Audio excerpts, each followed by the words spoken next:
بسم اللہ الرحمن الرحیم۔ سب سے پہلے تو میں بزم اہل کرم کی طرف سے مجھے معلوم نہیں اسی میں سر صاحب نے ویلکم کیا ہے یا نہیں، جو ان کی ڈیوٹی ہوا کرتی ہے، تو میں ایک فرض سمجھتا ہوں کہ آپ یہاں تشریف لائے اور آپ نے ہمارا مان بڑھایا۔ محترمہ سیمی صاحبہ کا بھی شکر گزار ہوں کہ وہ یہاں تشریف لائیں۔ میری پیشہ ورانہ مصروفیت ایسی ہے کہ مجھے نیچے بھی جانا پڑتا ہے، اور ورکنگ ڈے میں چونکہ آج فنکشن ہو رہا ہے اتوار کے روز تو ہم یہاں موجود رہتے ہیں، لیکن آج چونکہ ورکنگ ڈے ہے تو اس لیے میری معذرت قبول کریں۔ آپ تمام حضرات کی آمد کا شکریہ۔ بسم اللہ الرحمن الرحیم۔ یہ مضمون میں نے ابھی اٹھتے بیٹھتے لکھا ہے، ابھی پتہ نہیں پروف کی غلطی ہے، وہ بھی ابھی میں دوبارہ نہیں پڑھ سکا۔ صاحب صدر درگزر فرمائیں گے، بہت ساری غلطیاں ہوں گی۔ بسم اللہ الرحمن الرحیم۔ خواتین و حضرات، مجھے اس بات کا اعتراف ہے کہ آج کے جدید دور کے جدید تقاضوں کے پیش نظر کتب بینی کا دور نہیں رہا، اور آج کی اس تقریب میں مجھے محترمہ سیمی برلاس کی جن کتب پر گفتگو کرنا تھی وہ مجھ تک باقاعدہ طور پر ابھی نہیں پہنچی۔ شاید ابھی وہ پردہ نشینی کے مراحل میں ہیں، لیکن محترم قیوم طاہر صاحب کی مہربانیوں سے PDF فائل سے ان کی تینوں کتابوں کی شاعری کا مطالعہ کرتے ہوئے بہت جلدی میں یہ مضمون ابھی کچھ ہی دیر پہلے لکھا ہے اور اسی پر اکتفا کرتا ہوں۔ کروں گا تیرا مطالعہ بھی، ابھی تو میں خود کو پڑھ رہا ہوں، جب کتب مل جائیں گی تو پھر تفصیل سے مطالعہ کرنے کے بعد سیر حاصل گفتگو کروں گا اور مضمون بھی لکھوں گا۔ آپ فی الحال اس کو ہی قبول فرمائیں۔ شاعری جذبات و احساسات کے خوبصورت اظہار کا نام ہے۔ اردو شاعری نے ابتدا سے اب تک ارتقاء کے کئی مراحل طے کیے ہیں اور قدیم سے جدید طرز سخن تک ایک لمبا سفر طے کیا ہے، جس میں کامیابی اور کامرانی کے کئی مرحلے ہیں جو اردو کے شعری ادب میں قابل قدر اضافے کا باعث بنے ہیں۔ ہر دور میں تازہ دم شعراء نے اردو شاعری کے جسم میں نئی روح اور تازہ خون دیا ہے اور اس کو زندہ و توانا رکھا ہوا ہے۔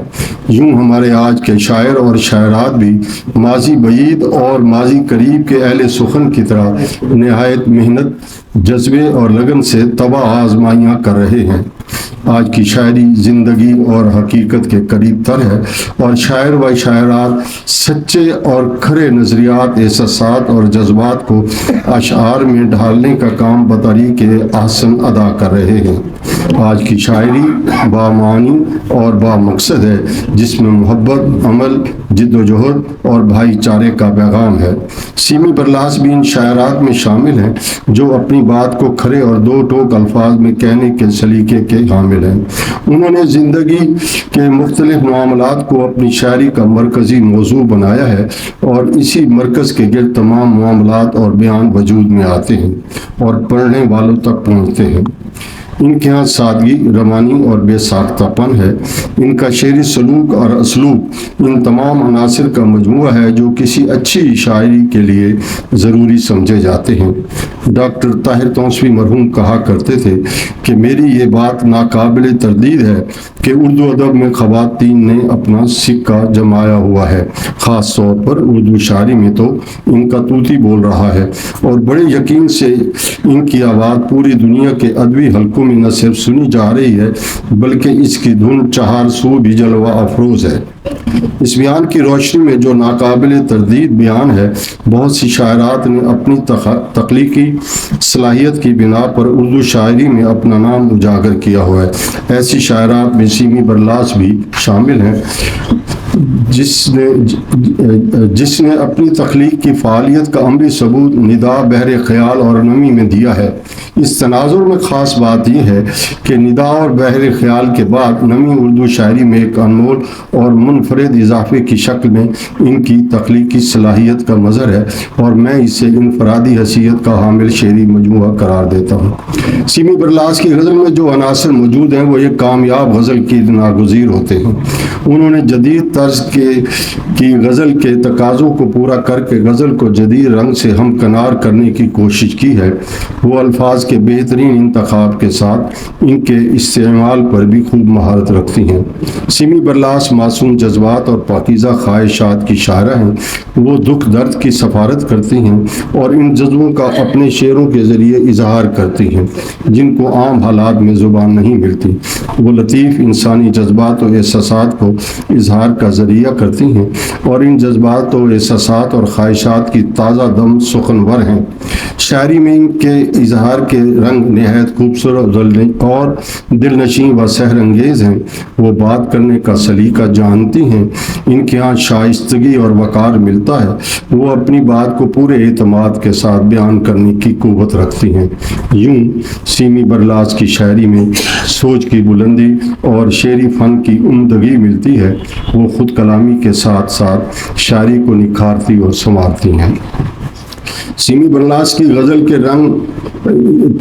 کے رنگ میں فکر اور بلندی دکھائی دیتی ہے۔ وہ مضامین کی اہمیت سے آگاہ ہیں اور ایسے موضوعات کا انتخاب کرتی ہیں جن کا تعلق ہماری زندگی سے ہے۔ سچ کے سفر میں سیمی برلاس سب کے ساتھ قدم ملا کر چلتی دکھائی دیتی ہیں۔ وہ حقیقت کی دنیا کی سفیر ہیں اور خیالات و احساسات، خواہشات اور جذبات کے اظہار کا ایک ذریعہ ہے جن میں سچ کی قوت سب پر حاوی ہے۔ وہ اپنی روایتی شاعری پر نہیں بلکہ شعر برائے زندگی پر یقین رکھتی ہیں۔